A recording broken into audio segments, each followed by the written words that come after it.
咁啊，三大嘅科技戰場啦，第一個就係SpaceX 嘅 IPO 啦，跟住英偉達，跟住華為，咁佢哋三方面嘅全線佈局啦。咁邊個吸走緊啲資金呢？咁邊個重寫緊規則，又邊個會被淘汰呢？呢個唔係三間公司嘅新聞啦，而係三場產業嘅重新定價。咁入口、算力、系統、能源、供應鏈正喺度被重新分配啦。咁真正要問嘅咧，其實唔係邊個最熱啊，而係邊個可以活到去下一輪。所以呢個係一個科技主線嘅研究嚟嘅。同一場戰爭有三個入口。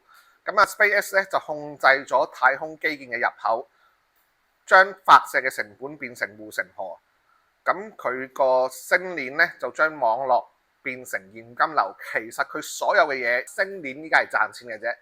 所以咧，其實出現咗一個問題咧，就係馬斯克咧喺美國嘅議會咧係好多人評價佢依家佢係一個老千嚟嘅。咁但係其實10年前已經係咁噶啦，不停都會有人覺得Elon Musk 係個老千啊、金融騙子啊，咁但係亦都係阻擋唔到佢成為一個萬億嘅富豪㗎啦。英偉達就控制咗 AI 算力嘅入口，咁從資料中心咧延伸到 AI PC 咧，將硬件、軟件生態綁成一個平台。咁華為咧其實控制咗中國全線嘅科技底座，從終端做到網絡、雲、汽車同能源。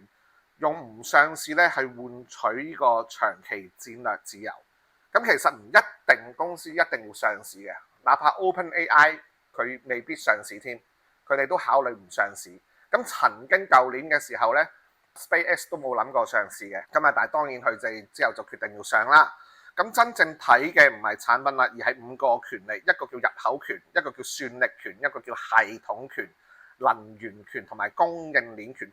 邊個掌握到呢5種權力，就邊一個有資格活到去下一輪。咁SpaceX 今日咧已經完成咗個 IPO 啦。咁市場咧正在重新定價，關鍵唔係佢會唔會上市啦，已經係上市值唔值呢個價啦，因為已經上咗市啦嘛。咁從一個稀缺嘅私募資產變成可以被全球資金交易嘅公開資產，當然你中國人係冇得去買呢個嘅SpaceX 嘅。咁太空經濟終於有咗真正嘅超級龍頭標的啦。第三就係媒體嘅敘事啦，被動嘅資金、散戶情緒咧同時湧入。第四個咧就係價格從此咧每日咧都會被市場去審判，而唔係靠神威去支撐啦。因為佢一上咗市之後，所有嘅資料都要公開。點解市場會咁瘋狂關注？第一，稀缺性；第二，佢嘅成長想像力；第三就係佢嘅龍頭信仰。IPO 完成咗啦，唔代表風險係消失嘅，反而代表波動先至正式開始。所以琴日係一個決勝局嚟嘅，喺琴晚，因為佢有可能一上市就暴跌噶嘛，但係佢一上市係升咗好多噶啦，已經。我認為係最完美嘅開局嚟嘅。SpaceX 點解會最容易形成到個泡沫呢？泡沫唔係因為佢差，而係因為佢太強、太稀缺、太多人想買。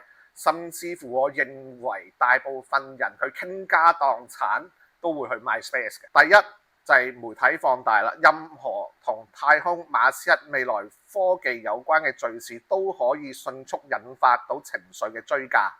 第二就係稀缺嘅日價，真正可以代表太空基建嘅龍頭係極少，稀缺本身就會帶嚟超額嘅定價。第三就係資金擁擠，主動基金、被動資金、散戶、期權槓桿同時擠進去呢個 space 入邊，容易將個估值拉到去超越咗個現實層面。第四就係未來一次性咁樣定價。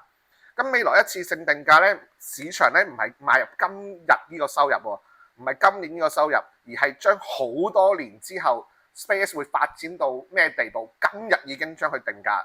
股票最緊係咩 ？Fantasy 啊嘛，咁 Fantasy 其實佢有價錢喺度，咁但係依家大家已經將呢個 fantasy 包到好大，所以個泡沫信號咧就係追高嘅情緒失控啦，影子股嘅概念咧就會狂升，估值會脫離咗兌現嘅節奏。好消息咧就係已經被提前反映，最危險嘅時候咧，往往咧唔係故事最差，而係故事最完美嘅時候。咁 SpaceX 嘅虹吸效應就係佢抽走咗邊一個嘅資金呢？真正嘅超級龍頭一上市呢，市場咧係會先賣走啲替代品，再追正宗嘅資產。第一就係太空概念股，以前咧我哋會係有個太空經濟講故事，依家咧就係被逼係同真嘅龍頭比較，以前係冇噶嘛，依家係直頭有個龍頭已經放咗喺度啦。小型火箭公司咧成本、頻率、可靠性一比咧，就容易被市場視為次等嘅替代品。第三，衛星通訊故事股，一旦 Starlink 成為咗標準答案，傳統衛星敘事就會被壓縮。第四就係成長主題基金，基金咧為咗騰出倉位去追龍頭咧，先會減持周邊高風險嘅標的。即係好簡單一個道理，你本身可能得1000萬，買咗好多唔同公司嘅股票，但係因為 SpaceX 佢上市，你再賣走本身1000萬嘅嘢，全部車晒入去買 SpaceX。而我認為大部分人都係會咁樣做，因為馬斯克佢嗰個 fantasy 實在太大，佢其中一個 fantasy 就係將太陽能由太空全部電力由宇宙掉翻入嚟地球，咁呢個樣嘢佢成功咗已經係無敵㗎啦嘛，所以大家都會將所有錢掉晒俾佢。咁啊，虹吸效應嘅本質就係資金集中化，市場嘅資金咧向真正超級龍頭加速集中，估值再分配，資金就會從替代品流向更具定價權嘅正宗資產。咁真假龍頭分裂就係真嘅龍頭會嚟越強，故事咧越會拉大故事派之間估值嘅差距。所以 SpaceX 未必先跌嘅，但係好多好似 SpaceX 同樣故事嘅公司就會被市場淘汰。咁啊 SpaceX 真正嘅值錢咧，唔止係火箭啦，佢最值錢嘅係低成本發射，再乘以網絡規模，再乘以高頻任務，再乘以平台延伸嘅組合。咁 SpaceX 嘅戰略核心就係科技、網絡、任務、平台，築構咗長期嘅競爭優勢。第一點就係發射嘅能力，佢可以高頻咁樣發射，佢可以回收，所以佢低成本係佢最基礎嘅硬護城河嚟嘅。咁第二個就係 Starlink 網絡，將衛星從工程項目變成持續收費嘅全球連接業務。咁啊，全球覆蓋，你會見到好多人話：哎呀，搭飛機依家全部都係可以用到呢個 Starlink。所以佢隨時想打冧 Apple 係冇問題嘅。我諗嚟打完互聯網公司都係冇問題嘅，即係佢想唔想打啫，佢需唔需要呢嚿錢？第三點咧，國防同埋政府任務啦，同軍方重大嘅任務連結，提升咗訂單嘅黏性同埋戰略地位。咁有國務嘅合作啦、政治嘅合約啦、戰略嘅地位啦。咁第四就係佢個星艦嘅未來可選性。真正推高想像力嘅係未來更加大嘅運力、更加大嘅場景、更加大嘅商業邊界。但係其實好多人唔知道個星艦係好多人以為用嚟載人嘅，其實我認為唔係，係用嚟載機械人。佢先將一隊所有嘅機械人掉晒上去月球，掉晒去太陽，任何嘅地方都好啦。佢想發展一定係用機器人上去做晒所有嘅測試先，所以佢星艦第一波一定唔係人類，一定係機械人。所以其實我哋諗嘅應該係諗機械人嘅硬件。咁啊，市場點解會願意俾個咁高嘅估值呢？第一，佢唔係一個單一產品公司；第二，佢係似一個太空基建嘅平台；第三，佢係有無限具備嘅伸展能力，係無限。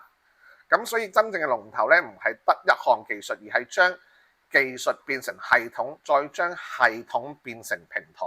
咁有咩會冧牌呢？ SpaceX 真正嘅要防嘅5個風險就係超級龍頭咧，未必係最先死嘅，但估值、執行、監管、事故、現金流全部都可以成為重擊。第一，佢嘅估值風險，當未來嘅想像一次過被買入，任何不及預期都會放大回調。即是話，如果佢有啲嘢做唔到，市場嘅反應係會好敏感嘅。第二就係佢執行風險啦。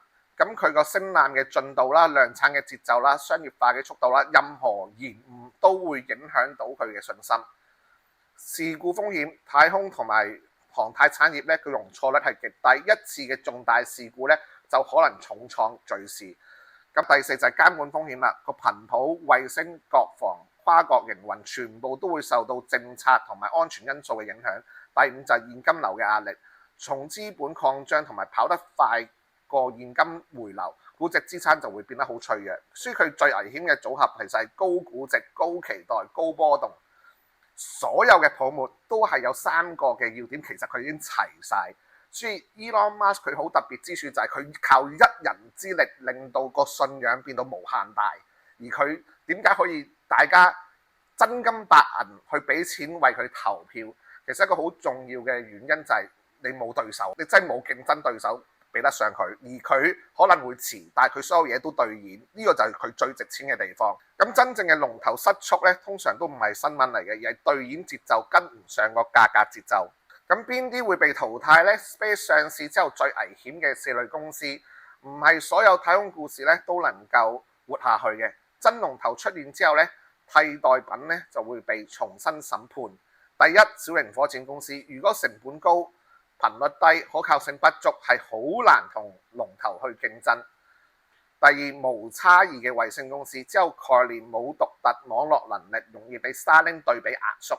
SpaceX 故事股咧，上市容易兌現困難，當情緒退潮嘅時候咧，最先受傷。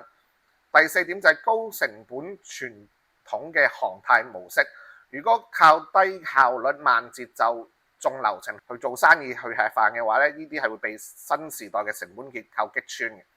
所以市場淘汰一間公司，通常唔係因為佢唔存在，而係因為佢唔再值得被資金等待。所以 Space 最大嘅殺傷力咧，唔係自己變強，而係逼到整個產業重新俾效率、俾規模、俾兌現。其實呢個速度就係佢由定嘅規則啦，即係佢話個規則係點，依家就係點樣，因為佢係超級龍頭。所以 Space 上咗市之後咧，最值得睇嘅唔止係升或者跌啦，係3種劇本。好嘅公司咧可以好貴，關鍵係未來可唔可以繼續兌現，定係被高估值去反噬。第一就係個牛市劇本。咁牛市劇本係咩呢？就係 Starlink 可以持續咁樣增長，重大嘅任務都兌現啦。咁資金就會熱情係唔會退啦，估值會不停咁樣去繼續上漲。咁呢個係一個反身性嘅條件，就係索羅斯所講嘅反身性。咁索羅斯嘅反身性啦，我講一講啦，就係當間公司佢本來可能唔成功，但係因為佢有無限嘅金錢，令到佢件事越嚟越成功。佢越嚟越成功，就會引嚟更加多嘅投資人。佢引嚟更加多嘅投資人，佢嘅項目就越容易成功，做一個正循環。馬斯克其實係用咗完全嘅反身性。咁第二個就係基準嘅劇本啦，就係業務穩步咁樣前進，但係市場開始回到現金流同埋執行嘅節奏，股價喺高波動裏邊橫行，即係大升大跌嘅橫行。咁第三就係壓力劇本，執行延誤、監管壓力、風險事故或者市場風格嘅切換，就會引發去估值嘅回調。所以真正要問嘅3樣嘢就係 Starlink 現金流係唔係可以持續擴大？第二，未來嘅業務係咪可以如期兌現？第三就係市場到底係賣緊現實定賣緊個神話？咁決定長期勝負咧，就唔係首日嘅漲升，而係往後每一季嘅兌現能力。第一戰場睇完之後咧，下一個入口咧就係 AI 算力啦。當 SpaceX 爭奪太空入口啦，英偉達就爭奪喺未來每一台 AI 機器嘅大腦入口。咁所以 SpaceX 嘅關鍵詞就係基建、網絡、稀缺龍頭。英偉達嘅關鍵詞就係算力、平台、生態綁定。真正嘅競爭咧就係產品戰升級為平台戰。所以第二部分啦就係 RTX 呢一個可唔可以改變世界啦？咁啊，呢個究竟係咩嚟？其實佢唔係一種普通嘅顯卡嚟嘅，而係佢將英偉達 AI 算力推入咗去個人電腦入口嘅重要平台。咁呢一個嘅發布咧，應該就係上個禮拜一嘅時候發布嘅。呢個唔係咩單純嘅遊戲升級啦，唔係提升畫面效能啦，唔係一個孤獨嘅孤立嘅硬件零件啦。佢真正就係 AI PC 嘅核心平台，本地大規模模型嘅推理入口，個人工作站嘅算力模組，將硬件、軟件、生態綁成一個平台。關鍵嘅改變就係將 AI 從資料中心拉到去每一台高階嘅個人電腦，即是話我哋依家用緊嘅所有電腦電話，可能1年後全部都係一個廢鐵嚟嘅。咁佢真正可以解決到咩痛點呢？佢嘅價值咧唔在於更快，而係將 AI 嘅工作流變得更近、更安全、更低嘅延遲。第一就係個本地推理，唔使每次依賴雲端，佢本機已經可以做到大部分嘅推理工作，唔需要頻繁咁樣上傳或者等待個雲端嘅回應。第二就係佢低延遲，回應更快，適合即時嘅工作流。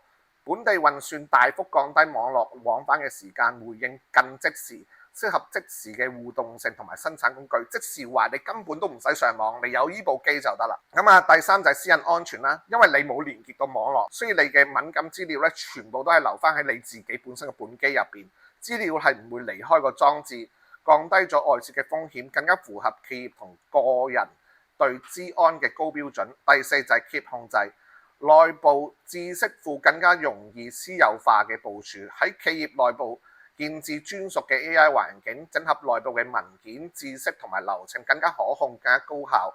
第五就係雲端成本，減少長期 API 同算力嘅租用同支出，減少咗雲端嘅 API 同埋算力服務嘅依賴，長期使用下就會減低咗嘅營運成本。依家最大問題就係大家對於算力嚟講好貴，咁有啲競爭對手佢想用嘅時候，佢又怕你知道佢所有資料，佢一次過同你解決晒呢樣嘢，所以更加近就係 AI 嘅能力就喺你身邊隨時可以用，更加快就係低延遲帶嚟即時嘅流暢體驗。第三就係更加可控，資料成本流程全部掌握翻喺自己手入邊，佢改變嘅唔係一個功能，係整條嘅 AI 工作流。咁佢點解可以改變世界呢？真正嘅變化呢，佢唔係多咗一部新嘅電腦，而係 AI 從雲端工具變成每一台機器嘅本地大腦。你諗下，以前 Microsoft Windows 佢壟斷咗一個時代， Apple 佢壟斷咗呢個時代，一個新嘅時代就會俾英偉達嘅 AI PC 打成壟斷。咁所有唔係 AI PC 嘅，我認為呢紮電腦全部都係廢鐵嚟㗎啦。從雲端走向本地 AI 唔再依賴網絡同埋伺服器啦，算力真正落地，私隱安全即時性全面提升。喺單次嘅提問咧就長時間工作流 ，AI 咧能夠記住脈絡，調用工具，持續性推進任務，完成複雜長時間嘅工作流。我相信 AI PC 一出現，地球上大部分嘅職業，我諗起碼最少30%都會被淘汰。從工具走向代理 ，AI 唔再只係回答問題，而係理解目標、規劃步驟、執行任務嘅代價。你記得喺12層嘅 AI 算力入邊，我曾經提過一個點，就係叫做 AI agent， 完全就係 AI agent 啦，而家去到。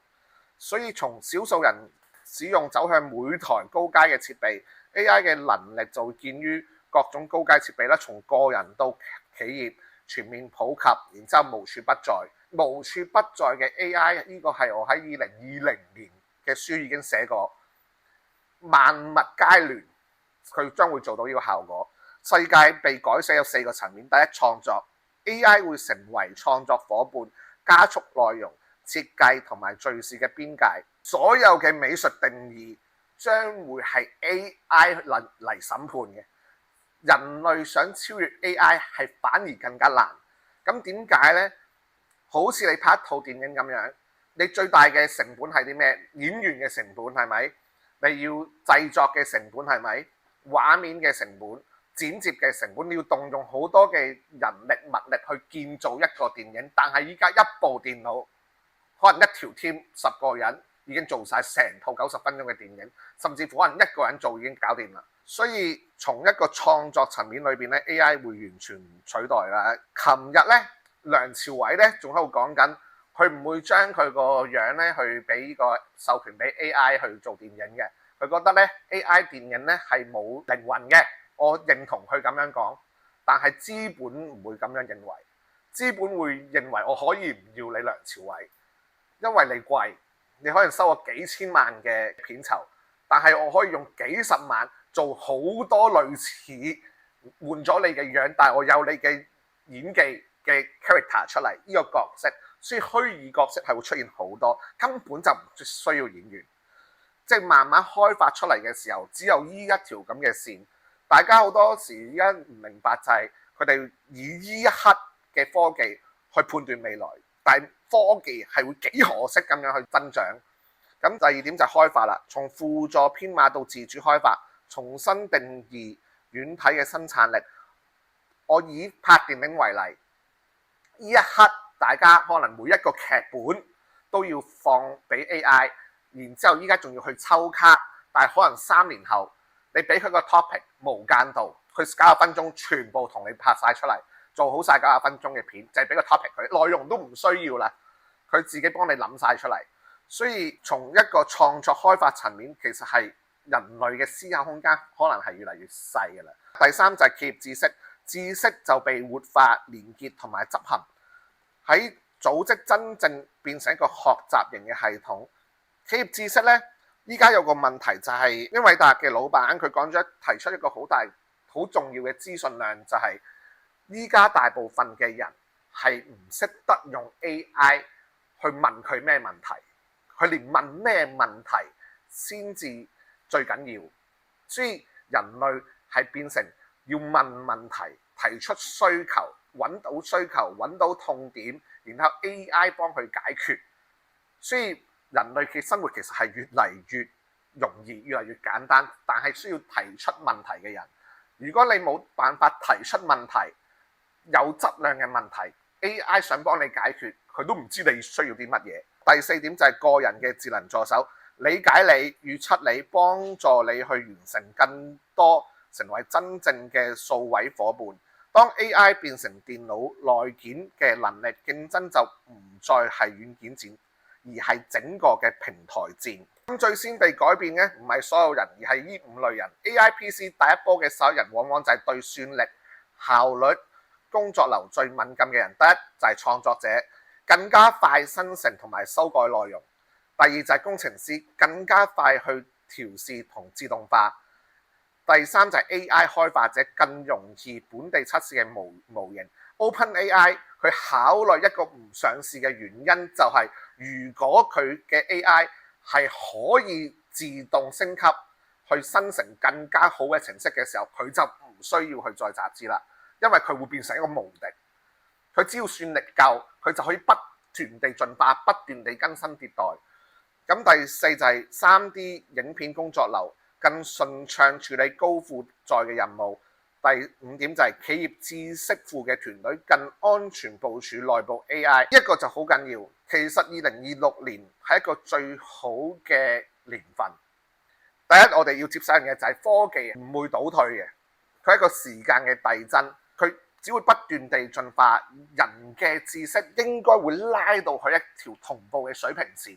其實依家一個大家同步嘅起跑點，邊一個學習得快，邊個就可以跑出嚟。好似我上一次講過就係，如果你用2020年之前嘅模式活喺2026年嘅，絕對被降為打擊。邊個效率最敏感，邊個就會先感受到呢一個嘅 AI PC 嘅價值喺邊度。咁其實 PC 即係一個硬件嚟嘅，所以最緊要就係呢個 RTS。咁邊個最可能被淘汰呢？真正嘅危險呢，唔係冇 AI 嘅人，而只有硬件冇平台嘅人。舊式嘅高價工作站性能強，但係冇 AI 嘅原生，呢啲咁嘅電腦會被淘汰㗎啦。咩台式電腦，我認為 Windows、Apple 佢只要唔係一個 AI PC， 明年就會被淘汰。3年我諗不存在啦已經。咁啊，淨係賣遊戲外觀嘅 PC 品牌啦。如果淨係識得外觀又唔識工作流嘅，即係佢就係一部遊戲機啦，佢就已經過氣嘅遊戲機。咁第四就係冇 AI 生態嘅硬件品牌，冇平台綁定能力。第四就係低壁壘嘅雲端 AI 小工具，一旦本地嘅 AI 普及，價值就容易被壓縮。我唔需要你雲端，我本身我嘅硬件入邊，我呢部電腦就係一個 AI PC， 佢可以幫我工作。我要做個網站出嚟，我撳個掣，佢已經做到好靚。市場最後淘汰嘅通常就唔係產品，而係缺乏咗生態地位嘅產品。英偉達真正嘅護城河呢，唔只係一張卡，佢最強嘅地方係將晶片、軟件、開發者、生態、設備商全部綁成同一張網。佢 GPU 嘅算力、硬件性能嘅入口。第二 CUDA 嘅生態，最強嘅開發語言同埋習慣。第三 OEM 嘅伙伴，將產品鋪到整個市場。第四軟件工具鏈，用工作流離唔開佢。第五就係開發者綁定，形成持續嘅正反饋。咁點解其他人好難以追上呢？第一，佢唔係單點優勢，佢唔係同你比緊一個產品強唔強，而係佢每一環都好強。咁而係第二就係佢喺個系統嘅優勢上邊，佢已經將晶片應用到形成一體化嘅閉環。以前 OK， 我供俾你，我俾個晶片你去做電腦，然之後你去賣。Sorry， 我依家自己做埋電腦，我做埋 AI PC。咁所以越多人用就越難替代，網絡效應就持續放大，護城河就會嚟越深。所以從前嘅龍頭做電腦嘅龍頭，佢哋依家只能夠一齊。你有冇諗過一樣嘢？大家發現一樣嘢，全部用 AI 嘅人冇一個依家係賺錢嘅，每一間大公司係賺錢，全部都係蝕錢嘅。但係佢哋會不停咁樣投資去做，點解？因為佢怕一樣嘢就係佢唔做，未來10年都唔使做啦。你就等被淘汰啫，咁所以佢要麼就依家不停將個利潤投入去開發，一齊喺度競爭，一係你就收皮，佢哋冇路揀噶啦。咁啊，亦都唔需要過度神化 RTS 啦。咁佢可能好重要，但短期內仍然係面對個需求啦、價格啦嘅一體啦、散熱啦、軟件啦嘅適配5大嘅現實需求咧係未證明嘅，市場未必立即普及。我講緊嘅係立即普及。但係佢絕對會逐漸被普及。咁第二個就係記憶體嘅限制，本地嘅大規模啦，仍然受到資源嘅限制。咁價格就係偏高噶啦，高階產品一定係先進入小眾嘅專業市場。咁第四咧，耗電同埋散熱咧，高算力咧就會帶嚟工程嘅成本。我認為耗電同埋散熱咧，呢一個就係大部分人可以捉住嘅投資機會嚟嘅。咁啊，軟件適配咧係需要時間啦，生態係需要。成熟係需要時間，真正要觀察嘅3件事：有冇殺手級嘅工作流；第二就係 OEM 是否全面跟進；第三就係軟件是否真係變得離唔開佢呢？改變世界唔等於佢一夜之間改變世界，但係股票市場就係我哋要預判佢可唔可以改變世界，佢點樣會壓迫到 Intel 啊、AMD 啊、其他嘅唔同嘅公司呢？其實咧，佢嘅 CPU 嘅時代優勢已經被 AI 平台重新定義㗎啦。Intel、AMD 咧，佢嘅高階算力戰咧係要被迫加速。咁 Apple 咧，本地嘅 AI 體驗咧係面臨住正面嘅挑戰啦。咁啊 AI PC 嘅入口競爭咧會更加激烈。所以英偉達爭嘅唔止係全面取代，而係定義乜嘢叫做高階 AI PC。將 AI PC 標準答案變成自己。如果一個老闆佢係稍為聰明一啲嘅，我認為佢今年佢應該乜 Q 都唔好做，佢應該係將啲資源慢慢整合，該裁員嘅裁員，該停頓嘅停頓，該暫停嘅暫停，因為佢今年嘅投放成本，下年全部都係會成為佢未來打仗嘅資金，唔需要人啊！唔需要其他，唔需要你呢啲硬件設備啦。你等明年 AI PC 出嚟，呢扎人全部都係廢嘅。第二場嘅戰場睇完啦，咁下一個入口就係全省嘅系統。英偉達爭嘅就係 AI 算力嘅入口啦。咁華為爭嘅咩咧？就係中國科技世界嘅全線底咗。英偉達嘅關鍵詞就係算力、平台、生態綁定。華為嘅關鍵詞就係終端、網絡、雲、汽車、能源。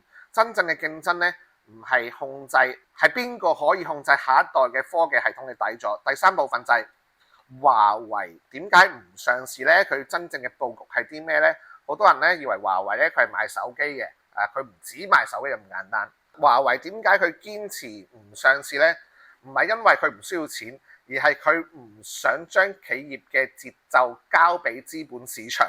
點解唔上市呢？因為你一上市嘅時候，你好多時候你需要同投資者去交代，咁投資者根本唔明，佢根本唔明你企業咩發展。投資者佢只會問一件事，就係今年有冇錢分，係咪？佢唔會有其他諗法㗎。我同你講，我今年賺嘅錢全部都要發展算力嘅，我全部都要投入 AI， 冇利潤嘅今年。因為投資者佢有諗緊，咁我賺啲咩錢？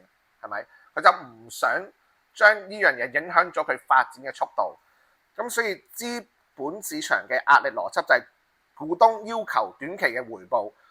財報節奏決定咗企業嘅節奏，華為佢係一個長期戰略嘅自主決策同埋長期主義，掌握佢嘅核心技術同埋產業嘅節奏，自主可控咧，決策係唔受外部嘅資本左右，長期投入、持續投入核心嘅技術戰場，戰略保密就係關鍵佈局，唔被市場過早定格。系統佈局構建相關嘅產業生態同埋能力。第一，唔受一個季度嘅業績綁架，唔需要為短期嘅盈利同埋股價波動犧牲長期戰略。可持續高研發投入，將大量嘅現金流同埋利潤反覆投入核心技術嘅戰場。第三，更加容易保密戰略同埋供應鏈。科技競爭入邊，保密本身就係一個防守力。四就係以10年嘅視角打科技戰，做晶片、算力、OS、汽車、能源都需要長周期嘅耐性。所以華為唔上市唔係保守嘢，佢選擇將控制權留喺自己嘅手上。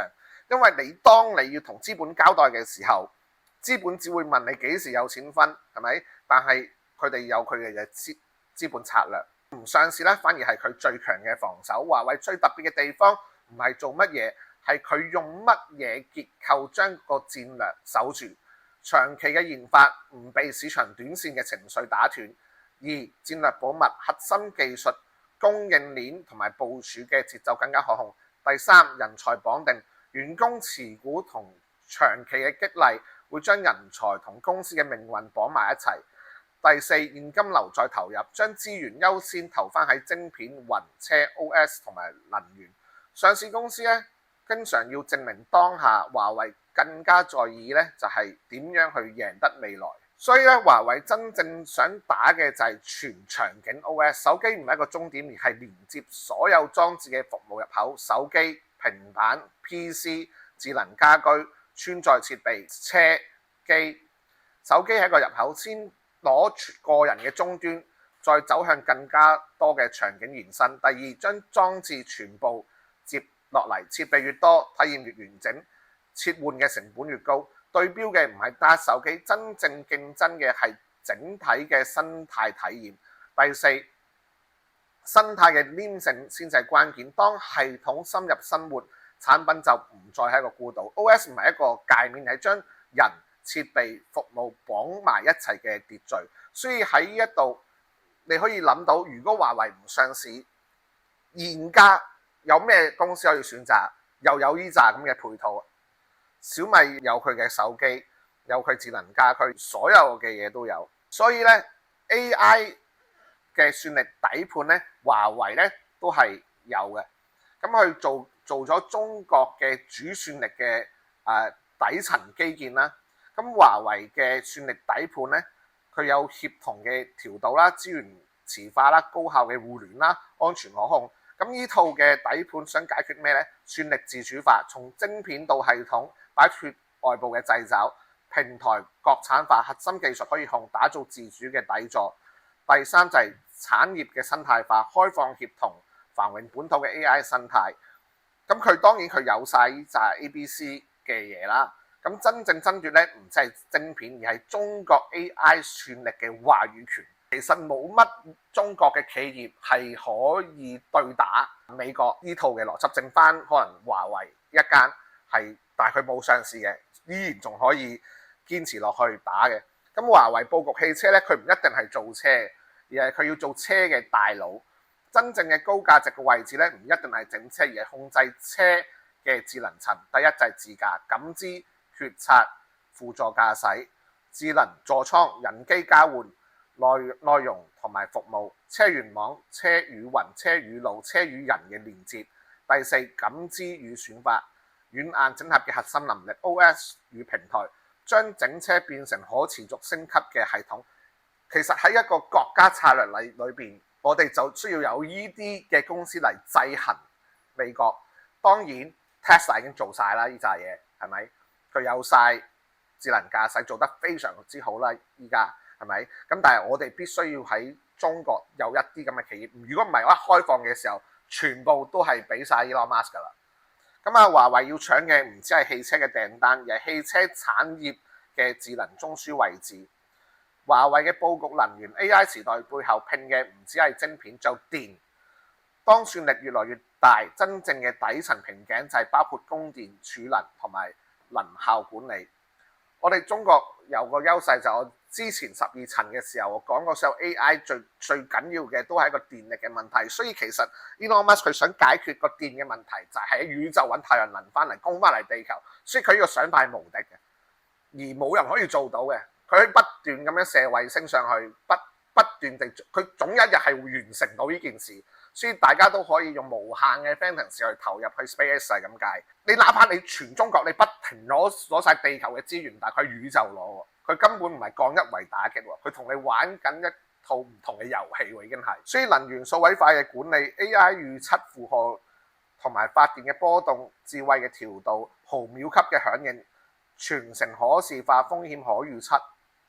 第二就係光伏與儲能、發電與儲能協同，光伏嘅清潔發電降低咗碳嘅足跡，咁其實都係講緊啲發電嘅系統啦。咁第三就係數據中心嘅供電 ，AI 基建背後全部都係啲電力嘅底座。第四就係能效嘅管理，依家都係講緊要 tokens， 點解貴？其實所有嘢都係源自於電力嘅消耗。咁你解決到電力嘅消耗嘅時候，你所有嘢都會好平。咁啊，第五就係充電同埋能源嘅系統、車雲電力嘅連接、超級網絡同埋智慧嘅充電樁、V2G 嘅車網互動、反向嘅供電、車能協同、構建能源物聯嘅生態。未來科技戰唔止係算力戰，而係能源效率戰。咁小米、Apple、華為三種打法、三種命運，佢哋睇起嚟咧都似買緊設備咁樣，但係真正爭奪緊係完全唔同嘅戰場。先講 Apple， 佢係一個高端品牌 iOS 嘅生態，高價值嘅用戶，體驗一體化，品牌嘅定價權，真正嘅目標係鎖定全球高端科技嘅生活入口。小米嘅核心打法係性價比起家，咁其實佢亦都做晒所有華為擁有嘅產品，咁佢嘅優勢就係佢嘅出貨能力、場景嘅覆蓋、用戶嘅規模。咁真正嘅目標係由硬件品牌升級為智能生活平台。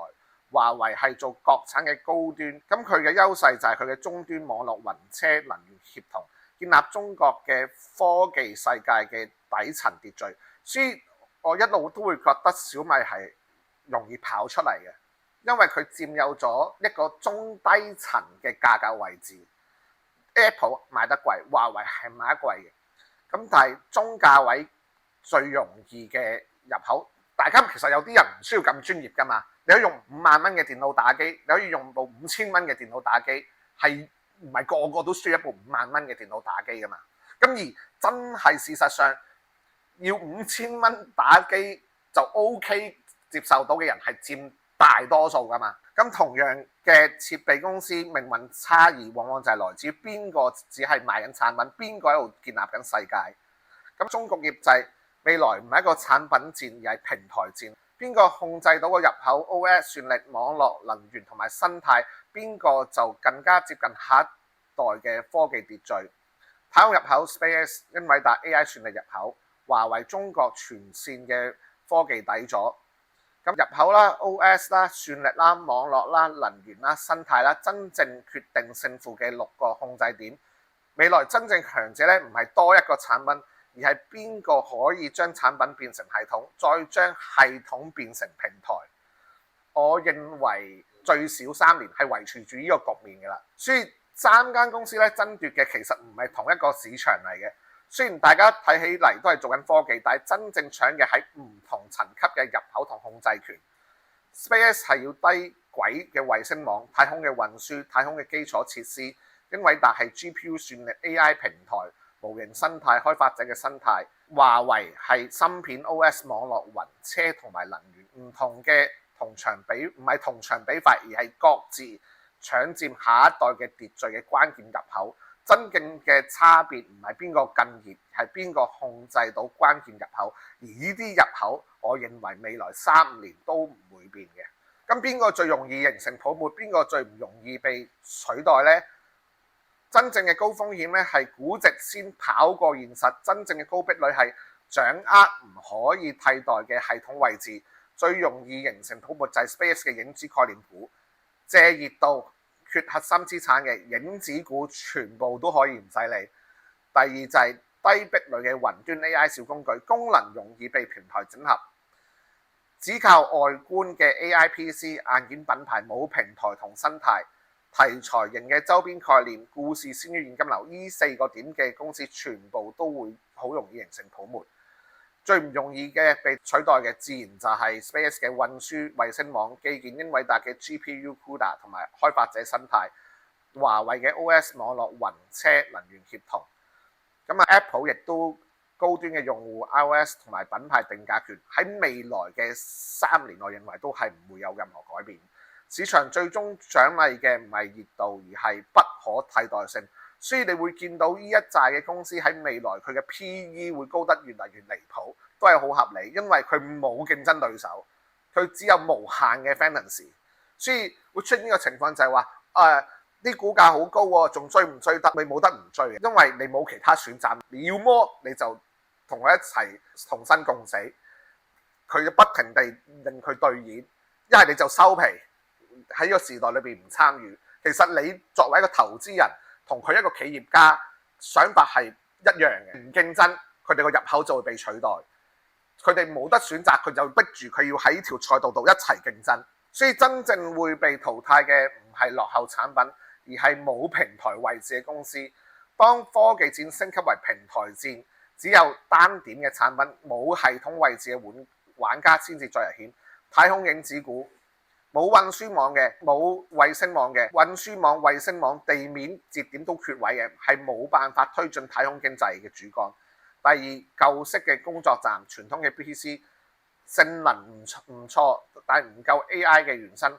AI 原生架構係缺位，算力調度缺位，生態整合缺位，冇辦法融入 AI 與算力嘅新主線。低端嘅手機鏈、代工型嘅品牌缺 OS 與生態控制力，作業系統缺位，生態服務缺位，資料與安全控制缺位，被生態邊緣化，利潤持續被壓縮。第四就係低壁壘。其實你諗一樣嘢就係手機，其實佢可以唔需要任何 app 嘅。而家如果你講俾佢聽，佢幫你做完嗰件事，你需要 app 咩？你唔需要 app 啊。我譬如我要叫個外賣，我需要 download 美團咩？我唔需要 download 美團，我直接同佢講咪得咯。佢會幫你去揾到一間餐廳出嚟，幫你點埋外賣。你要做啲乜嘢？一部手機佢仲要做晒。先冇連接到 AI 嘅，佢就將會被淘汰。但係唔係話一夜之間被淘汰，係慢慢地會被淘汰。所以被淘汰嘅唔係經常唔係產品嘅，冇被系統需要嘅位置，冇入口，冇辦法接觸到用戶嘅資源主線，冇生態，冇辦法被系統協同同埋放大。冇控制權，冇辦法掌握到數據規則同埋價值分配。喺20年前 Nokia 係點樣被取代㗎？係因為冇互聯網啊嘛。咁依家有互聯網，佢點樣被取代？因為佢冇 AI。所以其實時代一樣咁樣迭代。你不論你以前幾厲害都好，新嘅時代一嚟，你冇迎接到新嘅時代，你就係 Nokia，你就會被取代。當然 Nokia 佢而家換咗個位置，又起死回生啦。但我講緊係當時個時代嘅界面，未來都會重複咁樣去發生。咁未來嘅5年科技戰真正要睇係5個指標，先睇得識呢5個觀察嘅框架，比追每一次新品發布更加重要。第一就係入口嘅控制力，有冇捉住個用戶設備同埋基建嘅入口。第二點就係 OS 平台黏性，用戶一旦進入，係唔係越用越離不開呢？好似過去10年、20年用咗蘋果嘅人，你好難翻轉頭去用小米嘅喎，你又好難翻轉頭用華為，你用習慣咗啊嘛。咁算力同埋能源效率唔止係俾性能啦，仲要俾 token 啊，即係俾電力嘅性價比啦。供應鏈嘅自主度、核心嘅部件部署嘅節奏、替代風險係咪可控呢？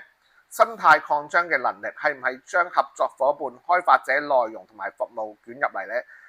所以佢個5大嘅指標係形成咗個飛輪嘅，自主降低風險，生態擴大護城河，入口帶來規模強化嘅黏性，就係呢5大嘅指標形成一個飛輪。未來嘅贏家咧，唔係產品最多嘅人，而係邊個將呢5個指標可以形成飛輪嘅人。咁對投資者普通人嚟講咧，真正係有咩啟示咧？就唔止係睇發佈會啦，更加要睇公司喺整個系統裏邊站於咩位置，分清楚主線同影子股，唔好只係追一啲最熱嘅新聞，要分清楚邊個係龍頭，邊個係借熱度。第二就係睇平台，唔只係睇產品，真正嘅價值就係邊個喺入口系統生態同埋現金流上面。警惕低壁壘嘅故事，被龍頭一整合就會失去存在感嘅公司要特別小心。所以我認為其實依家有好多嘅老闆，佢唔應該繼續發展佢公司嘅，應該執咗佢。你再競爭落去冇意義㗎啦。人哋攞緊100億美金去競爭，你攞5000萬去研發，一個鐘頭已經消耗咗你呢一個1年成本啦。即係如果你搞科技，你又唔需要搞啦。即係你重疊咗咁嘅龍頭公司，基本上你唔需要玩啦。如果你鬥科技嘅話，長期跟蹤系統型嘅龍頭，控制關鍵位置嘅公司係更加值得去反覆研究嘅。睇產品即係睇表面，睇平台位置就先可以睇到本質。咁最終嘅收縮頁咧，就係世界進入咗入口、算力、OS、人聯4為一體嘅時代。下一代嘅科技秩序咧，將由4種核心控制力共同決定，就係邊一個決定接觸用戶嘅世界，手機啦、車啦、電腦啦、互聯網啦。第二就係算力啦，邊個提供到智能嘅引擎啦，就係佢嘅芯片啊、雲啊、GPU 啊，嗰邊一個提供到最好嘅算力。第三就 OS， 邊個綁定咗嘅設備、服務同埋使用嘅秩序。第四就係能源，邊個撐得起 AI 車、雲宇嘅基建同埋底層嘅效率。所以你見到 Elon Musk 其實佢做緊咩？佢4個都做緊。佢車 Tesla 有，算力佢依家研發緊，佢能源佢想喺宇宙車落嚟地球，所以佢係無敵㗎，佢個 Fantasy 係無敵嘅。所以未來真正嘅強者就係將入口變成系統，將系統變成平台，再將平台變成秩序嘅人。入口、算力、OS 能源正喺度改寫緊科技世界嘅勝負規則。